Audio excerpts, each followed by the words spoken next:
Hi Tanmeet.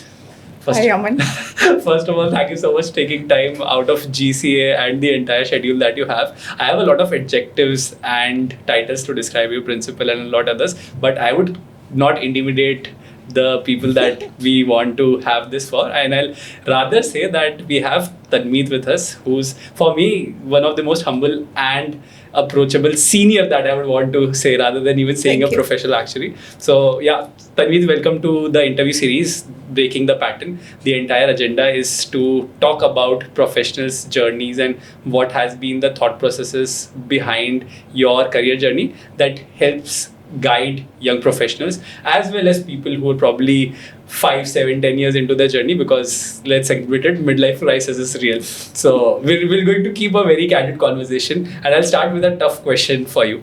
I think the toughest question that I feel... You have to be easy on me. The first one is the only one that is difficult. The question is, how do you describe what you do to your relatives? Wow, that's like a very difficult question indeed. Probably telling them that I am someone who converts your risks into numbers and maybe make them explainable in words. Great, cool. Let's get into the interview. So I want to start with like taking you back to when you were picking up the entire profession. From Delhi University to doing actuarial science, MSc in actuarial science. How did DU to actuarial science happen? Because I know that when I was picking it up, people did not know about it. I'm sure same has to be the case with you. So why did you pursue this profession in the first place? Back in those days, actually, nobody, it was very rare people heard of actuarial science as a subject. And I was also introduced to it by someone. But then just that brief description of it, I could associate it with it because I love numbers. I have that passion for logic. And that's where I very well thought that I could blend into it. And I don't regret that decision of mine, to be very honest. For sure. So, who told you about this profession for the first time? Very strangely, my 50 plus year old uncle who was working in a bank told me that, they lovingly call me Tanu. So said, Tanu, I think you should read about what actuarial science is, and it will be something that I feel that you're going to like it. And that was that one moment where I felt that. I feel that you would not know about the profession given that there was not much information available that time. Yeah. So true. how did you make up the mind to get into a path which probably has absolutely no roadmap in front of you? Okay, that's, when I personally look at it, I'm someone who loves reading a lot before getting into something. So I like being prepared.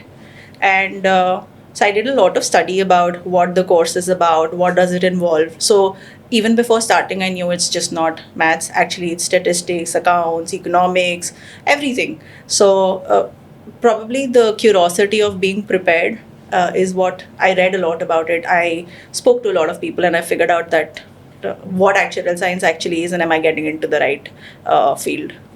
So I want to also talk about your childhood from the perspective of how did you look at career in the first place. So is it like you've always thought that you wanted to probably do a particular route? Actually can be a way to reach that, or has it been that I wanted to start something of myself but this happened? Like how did you choose to get into a master's degree to picking up a profession and a job, and then now we'll come to Dubai and everything, but was that planned or how did you thought of having that journey?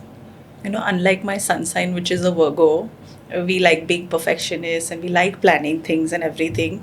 It's very opposite when I look at my professional journey per se. I never target a destination. I believe in creating my journey. So I never thought that, okay, I want to do this. Dreams changed over time. At one point, it was doctor. At another point, I was also contemplating whether will I be a good fit for a lawyer. And then I crashed into actuarial science. So nice. I never thought of my I still don't think of a destination. So there are other things that might be planned ahead in front of you. You never know. Yes. True. Okay, so I know that currently the industry has opened up, at least the actuarial industry. In fact, the job market, although we find it difficult to find job. But that being said, there are more resources available to get a job today. When you were graduating, how was the market like, and how have you seen that shift now when someone's graduating and getting into the entire job market? Honestly, I would say, there is always a phase where the industry is into that nascent phase, and you'll hear about, okay, there's some upcoming course, we should do about it. It's like heavy, very, it's something that pays really well, and, it's a very niche profession, very limited people in the market who are doing this. And of course, the research that I did on my own self helped me at least see that route. But yes, there were very less avenues that time. Campus placements had begun because there was less of supply and more of demand at that point in time. Right. Today, I see that we have a good supply of actuaries. Probably maybe now it's almost 2 decades. So we have a good supply of actuaries. There is demand as well. What we also need to understand is that we are a very natural blend to anywhere there is uncertainty. So let's just not restrict ourselves to saying that, we are insurance experts. We've also delved into banking. We look at the asset side as well, into investments. Be it any profession, there are gaming industries which are hiring actuaries as well. So see, there is a plethora of opportunities where we can be fit into. We'll be a very natural blend into anywhere where there is an uncertainty, I believe. So let's not restrict our thought process to just saying that we are the insurance people. Frank, so the ex-president of CAS, he was in Uber, yeah? Yes. And he was like the president of CAS. So I think people should look at these profiles to think that, okay, actuarial science can go anywhere. Though I think there's a lot of work that we have to do as professionals in the industry to make other people realize that you can go. It's just that competition is higher in other places. If you want to work in insurance, there's no competition. So it's easy access. So maybe that's why I think it's also about mindset horizon, that, you have to expand that thinking. We're very much into a box thinking. Yeah. We need to expand that to think that where all can we innovate and create a space for ourselves. Yeah, fair point. Okay, so on the same lines, around picking up a particular job, you've moved from Mercer, EY, Milliman, Zamara, and a couple others in between. Yeah. What has been the reasons for transitions between any major shift? For example, I want to talk about firstly getting into Mercer, why Mercer, and then why consulting in EY, and then we'll move to Dubai. Okay, very textbook. When you enter into a profession, you don't know whether it's going to be, let's say, just insurance, whether it's going to be pension, life, non-life, or, a little more broader on the asset side. You don't have that set path because what we are introduced to it is theory. Yeah. So I started on an exploratory mode then. Okay. Which means that, of course, I wholeheartedly took up the role at Mercer. I enjoyed it for about 7 months, where I felt that probably, let's try something new. Maybe not my cup of tea, right. Pensions. So I started off with life insurance then. I moved to Reliance then. Then I did Canada HSBC, again, core life insurance industry. I moved to EY, which is consulting. Now that gave me a lot of opportunities because there was variety of things as a consultant you can do. You're not bound to a specific role or a domain. With EY, I again started off with life. I qualified as a health actuary. Oh, you were in life and you qualified as a health. Yes, and then I led the non-life practice at one point. Nice. So that's the diverse experience that I built, and I think that's where I feel like saying that I am very proud to say that I'm an actuary. Right. Because I don't think we need to restrict ourselves to any domain. If that basic logical thinking is there with you, you're very well set to be in any domain that you want to be in. I think so. Since you talked about EY and how you've moved across in EY, and a major part of your career has been it. How did EY shape your profession, and what do you feel these big fours are doing right that they are attracting such good talent? I think one thing which comes with consultancy is the variety of things that you do. So you learn things faster than probably what you would do in a normal or let's say direct industry, if I have to say so. Because 3 months I'm doing a pricing engagement. Next I'm doing an audit where I'm looking at reserves, solvency. I'm doing an M&A deal. I'm doing, setting up of new companies within the country. So you work on a variety of things, and hence the business perspective that you get is exponential. And I think that helped me, and that's where I felt that I resonated with the consultant's life, and I continue to be one till today. So, I think it's a controversial question to ask, but for a fresher, they should get into a core industry or a consulting role. See, I think when you're starting up, for me, I feel that, it's about figuring out what's your domain. So, Right. starting either with a core or a consulting, it's not like I would see as that two options. Wherever you get one, you try and figure out where you fit in the most. Right. Consultancy is not everyone's cup of tea, neither True. is core. Yeah. So it's about finding your own space. They say that most people would argue that in core, the work that you do is much closer to the product. So you have better in-depth knowledge. Do you Yeah. agree with that, given that you've worked so long in consulting? Maybe a different view. Let's not say agree or disagree. I'm not trying to be diplomatic here, but I believe that when you're sitting as a consultant and you're helping clients, you're actually doing the same job. Now it's on you. How Fair much point. in depth do you want to get into Right. and learn and bring that to yourself? So, as a consultant as well, you can do that. But it's on you how you leverage that Yeah. opportunity.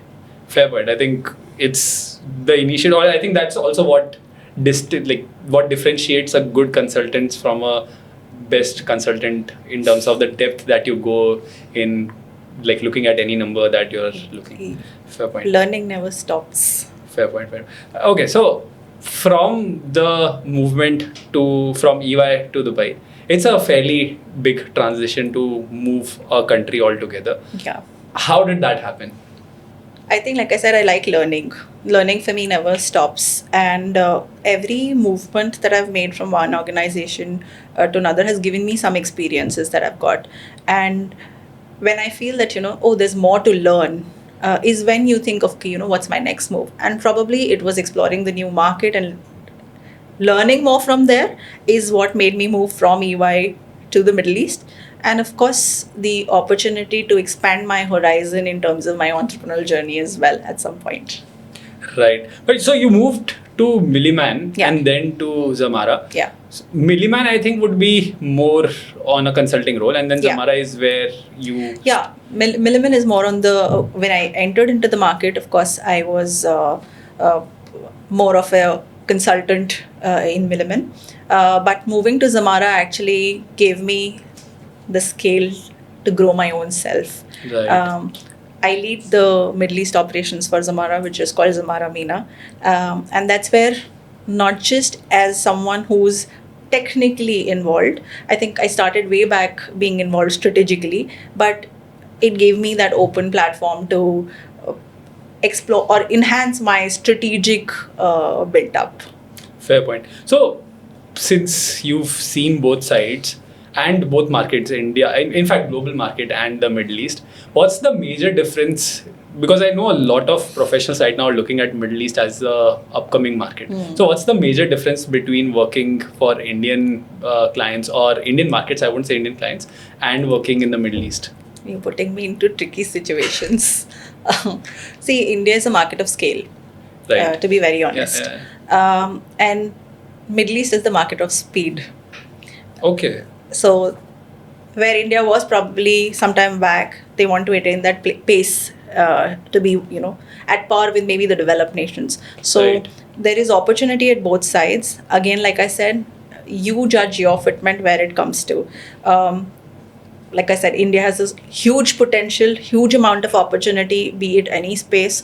You talk about healthcare, you talk about employee benefits, a humongous opportunity. And Middle East, again, like I said, it's trying to build that momentum for itself, Right. wherein it is at par with most of the other developed nations. So there is, again, a huge exponential learning curve there as well. I assume that from what you're saying, I'm sure you would not directly answer it, but the regulators would be pushing you a lot, the companies a lot more to getting, let's say, IFRS 17 implemented or picking up new regulations or new practices faster, is it? On the contrary, Middle East has the first IFRS implementation. I mean, along with the rest of the world. So yes, there are newer opportunities that keep coming in. I mean, in terms of the regulators pushing us to perform better, to do better, whether it comes to setting up the liabilities or being perfect with our risk arrangements, risk frameworks. So yes, there are different avenues where the regulators are focused on based on the geography. India is different. Probably the Middle East has different focal points given circumstantially situational based where we are. So when you talk about Middle East as a market, you are working towards Middle East, or is it like that's the capability center for you and you try to target other regions as well? When I talk of my particular entity, which is Zamara MENA, we're a Middle East focused entity. So catering to all countries within the region, MENA region. But again, like I said, an actuary is an actuary. Yeah. So very naturally, it will not be difficult for me to do any work, let's say, again back home in India, or if I have to look at the UK, or if I have to look at the US. Very, very, basic example is today a lot of the capability centers are based out of India. Right? The market is very different, which is the US, but then the capability centers are in India. So, and actually sitting anywhere can fit into the roles. You just need to know the environment better of where you're operating. I want to follow up on the very same thing. Like, since you mentioned, and I firmly believe that actuarial talent or skill sets is highly transferable. Why do we not see actuaries on more boards than that we have right now? Very, very fair point to say. And that's where, I've been harping on the fact that we are very easy to blend into strategic roles. We are the best negotiators, by the way, because every now and then you're explaining some or the assumption of yours to anybody and convincing them that you're right. So we have a natural flair for being the best negotiators. That's a nice point. I've never thought of it. If you see, we convince the regulators, we convince the auditors, and probably when you're at an initial phase of your life, you're convincing your bosses that what I've done is correct. So that's a very natural thing for us to be into strategic roles. It's just that, like I said, we keep our thinking very limited. We need to think broad. So how do you think that, let's say I am 7 years, 8 years into my profession, I've understood the basics of actuarial industry, I want to now expand into strategy role. Let's say there's a company strategy and in Riyadh, let's say I want to get in that particular domain. How do you think actuaries can position themselves for such roles? It's a very personality driven thing as well. Okay. It's not that today something, I have to sell myself into the strategy team. Okay. When people sit, when they observe you, when you're naturally blending with the different domains, like, you're very flexible in speaking to the underwriters, you're very comfortable in talking the language of the claims department or, following the compliance procedures. When you very naturally blend into these domains, it's a very evident trait that people will pick up. So you don't have to reach out for a role. Right. Probably people will reach out to you saying that, why don't you explore this? Because strategy is something that you're supposed to devise, build, and then probably sell. So, okay, on the same line, if that's the case, what do you think is more important, technical skills or soft skills? Both. Technical gives you the base or the starting point. Of course, commercial awareness comes from the experience that you build by working over it. But it's the soft skills which help you sell yourself. Yeah. Tomorrow, if I'm not able to communicate well or I'm not able to talk the language that you talk, trust me, we are very good with jargons and we are known for it. That actuaries and jargons go hand in hand. Okay, so since you are in a position where you would devise strategies for your company, let's say a candidate comes in with 5 papers versus a candidate comes in with 12 papers. Okay. How would you make an assessment between the two candidates? See, first, the fitment into the role, what I am interviewing for.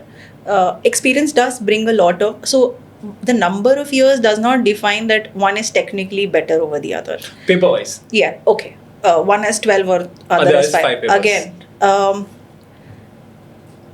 how technically strong you are comes across from general discussions when we have about concepts. It is not a very clear-cut indication that the 5 paper 1 will be less better than the 2. Like I said, we need to be commercially aware what's happening around us. So maybe if the 5-year one is aware of how things work in the industry, he's spoken, he's skilled, mindful of what's happening around in terms of, let's say, okay, there was a pandemic, health claims were high. So versus somebody who's very theoretically giving me an answer. Now I know that this person has the ability to think and connect the dots, whereas other is being more theoretically correct. So my preference is always for people, see, your theoretical skills are replicable. How you tie the dots and how you think is something I can't inculcate into you. So for me, people who think and who are behaviorally good make the difference. Concepts can be taught. So I have, it's my personal observation, and you can tell me whether it's right or wrong, but usually, since especially in the industry that we are, we have to work when we study. Like, we have to study along with our work. It's not the other way around. And I feel that if you are focusing more on your work, there's a better chance that you'll not be able to focus on your paper. So you only have 24 hours. Is it possible that, let's say, same years of experience, someone who's had less paper, would you, I won't say judge, but would you see that the inclination goes more towards that person because he's probably focused more on the work than papers? Have you ever thought of that correlation? Or not necessary? No, not necessarily. Like I said, for me, the thinking ability of the person matters. Of course, if you compare the number of years of experience of a person, people become more mature with it. As in, naturally, it's not common, by the way. You expect people to become mature with time, build on experiences, because you've seen so much around. So if the person who has more experiences learned through the experience, it'll be evident in the kind of conversations you have with them. If the same experience is being given to me by someone who's maybe less number of year experience, and this one's not, commercially also that one's going to be better for me. Fair point, right? I think that at this point you are looking at commercial sense as well, along with you look at the things holistically. Let's be very real. We at times don't end up talking realistically. Yeah, that's very fair. Professional lives are about thinking holistically. Fair point. Fair point. Okay, so I think it's a good time to move more towards what you are doing with IFOA and IAI, specifically IFOA. So you're in the IFOA's Middle East committee. Yeah. How did that start? So what is the reason for you to, because it takes a lot of time. It's easy for people to think that, okay, I am volunteering here and there and I'm doing XYZ work, but it takes a lot of, I know that GCA has taken a toll on your schedule. So why did that happen? And what's your thought process behind joining both IFOA's committee as well as IAS committee? Going back to the point that I said, I love learning. And learning is where you add a lot of value to your own self. I've had associations with the Institute of Actuaries of India very long back, be it from initial stages where you're the associate examiner, to making papers, to being associated with GCA in many capacities, being a part of advisory groups. One, I feel like giving back to the profession, and which is something which is very personal to me. Right. And that's where I felt that every time I want to be associated with something where I'm giving back to my profession. So a very easy blend for me to being associated with institute in various ways. Middle East Committee, of course, you're in a newer market and you get that opportunity where again you're giving back to the profession, but just in a different geography. So it very naturally comes to me where I feel that I'm giving back to my profession. Secondly, I'm adding to my own learning curve, because when you interact with people, you get to know what's happening around in the market. You get to understand what are the challenges which people are facing in the industry, what are the pain points. So these all add to your experience, and that's where you even grow exponentially. So I feel that both giving back to the profession and adding to my own self-worth. So I want to ask or extend the question on IFOA. So how do you see the market developing? Because we know that talent in Middle East is still like the regulators are trying to increase the talent base there. So because you are in the IFOA committee, I know that one of a major part would be awareness and getting more people to pick up the profession. So how do you see that difference in a developing country like India versus IFOA, and what are the opportunities that you see specifically in the Middle East market? When we talk of actuarial, it's actually flipped because India is, in terms of the actuarial talent pool or people knowing about it, happened very soon in India as compared to what's in Middle East. So if you see, a lot of traction has been seen with the Middle East community. So a lot of Arab people are interested and they've understood what actuarial science is. Specifically in KSA, there are universities who've started up actuarial science course, and people are. If you see the level of enrollment, it's brilliant to see that.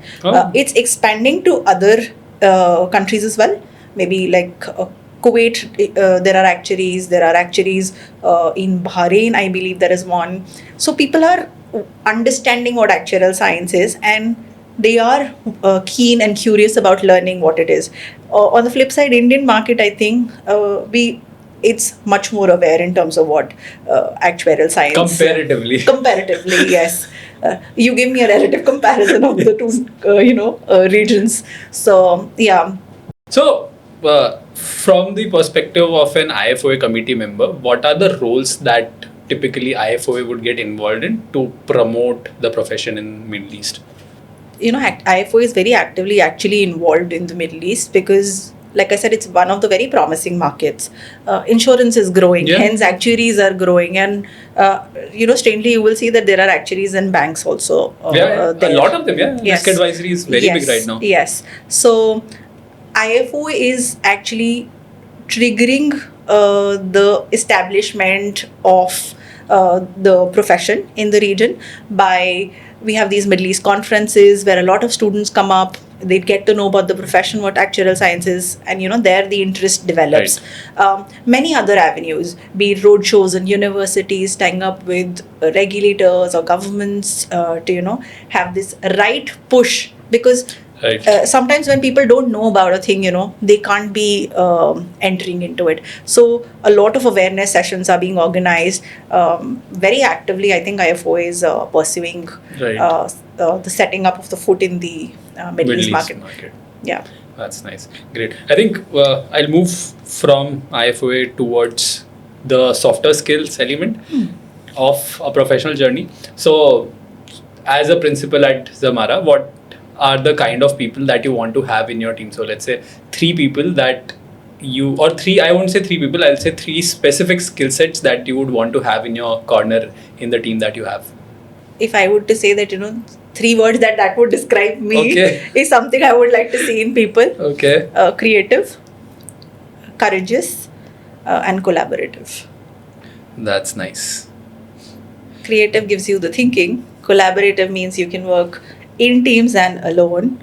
And courageous is when you start thinking beyond and you start taking up risks. I think that's very important.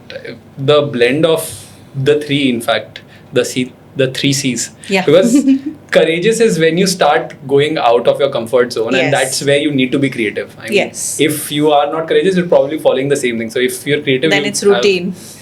And that's what most people dread about but end up doing. So I think, if you're courageous, you would want to push yourself to be creative, and then collaborative is where softer skills would come up, as you mentioned earlier. Yeah. Great. One piece of advice that you've received that you feel has shaped you to be you are?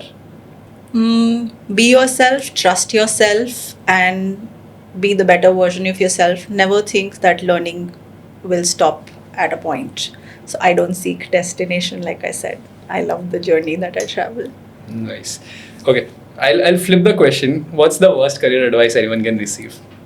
Very strict, regimented advices which people give you. Do this will help you do this. I think be open in your mindset. As a human, trust me, we were never born to think that I'll be an engineer, I'll be a doctor, or I'll be an actuary.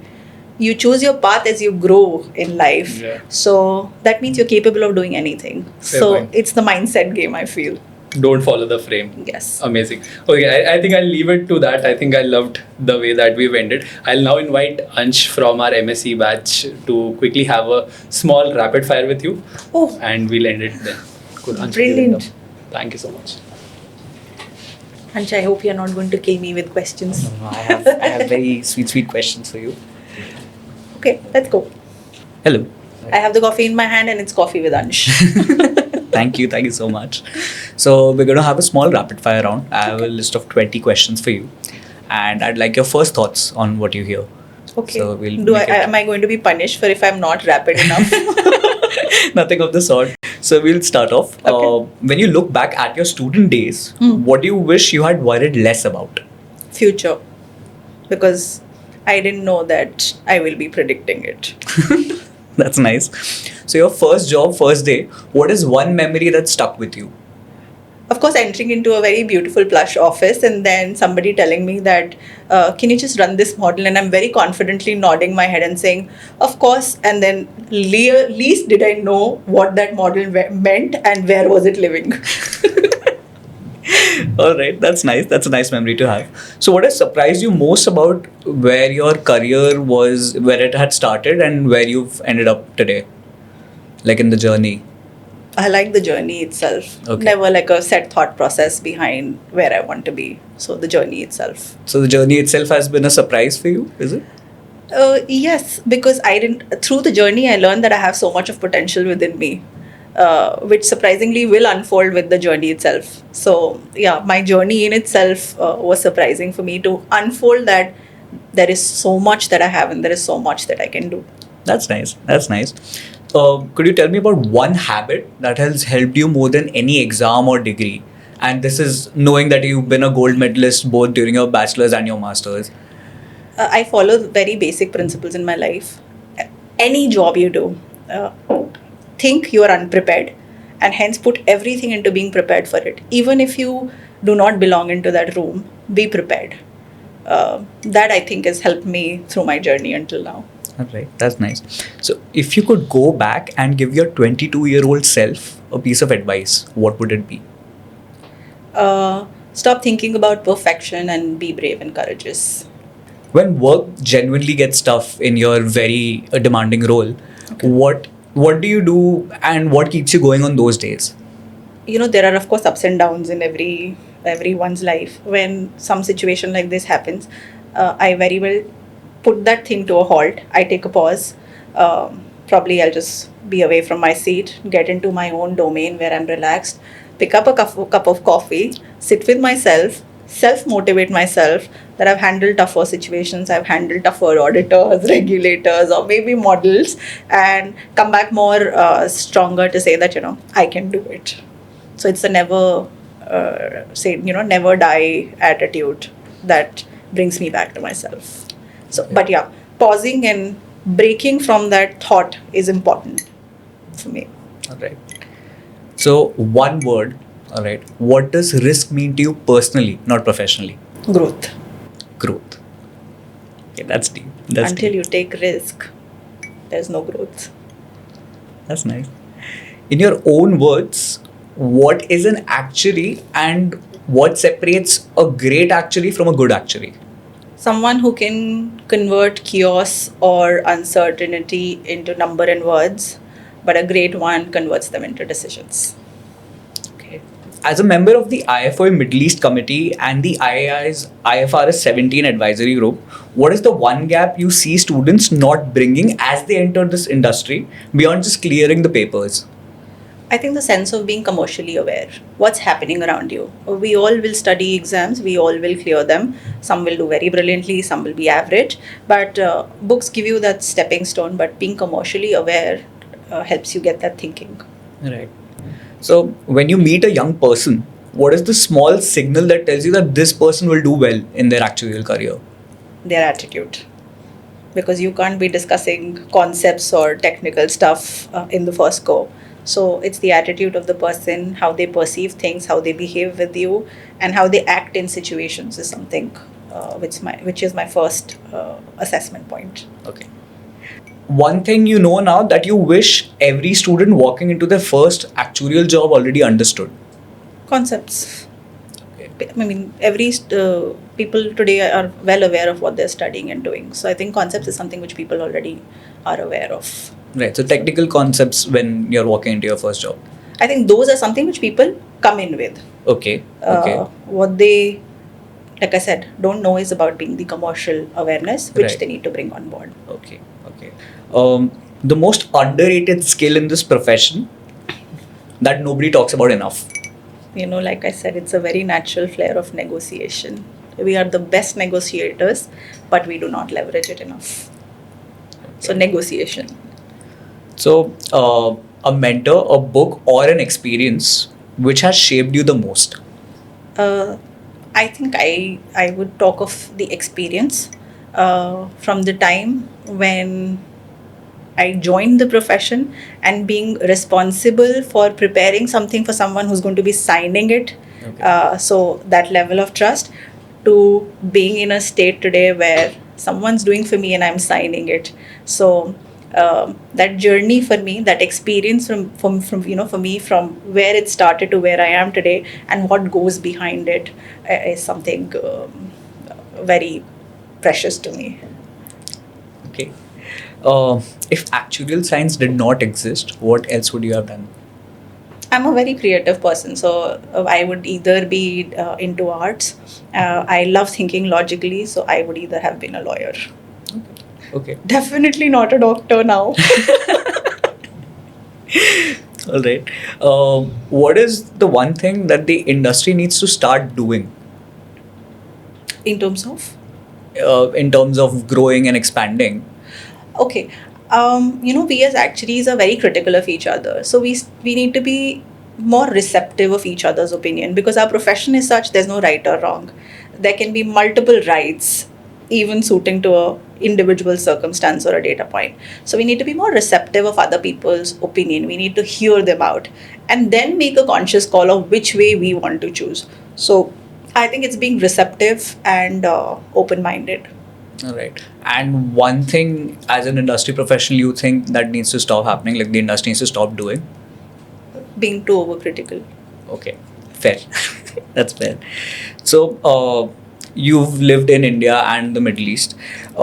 India or the Middle East, where do you see the more exciting actuarial story unfolding in the next decade? Tricky questions. You're trying to put me into situations. Again, very different geographies. Like I said, India is the geography of scale right now, and Middle East is the market of speed. So both in their own ways are treading on a very different path altogether. Right. Right. The papers or the people that you've met along the way, which has taught you more? People. Because paper gave me the survival tactic. People gave me the politics of life. So those are the real learnings, I believe. Okay.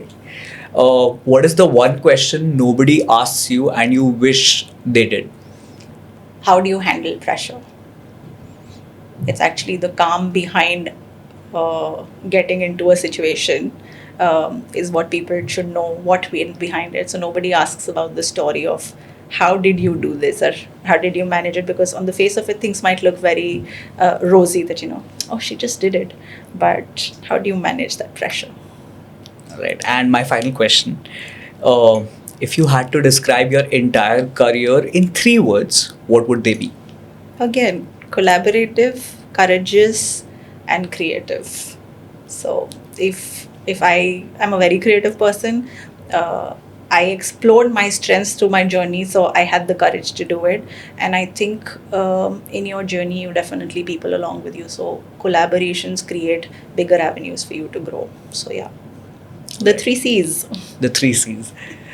So thank you so much. I'll be handing it back over to Aman, and thank you so much for interacting with me. Thank you. Lovely talking. I think we'll end this with 3 C's, particularly courageous, collaborative, and creative. It's something that And the actuaries are great fourth negotiators. C is thank you for the coffee. Coffee.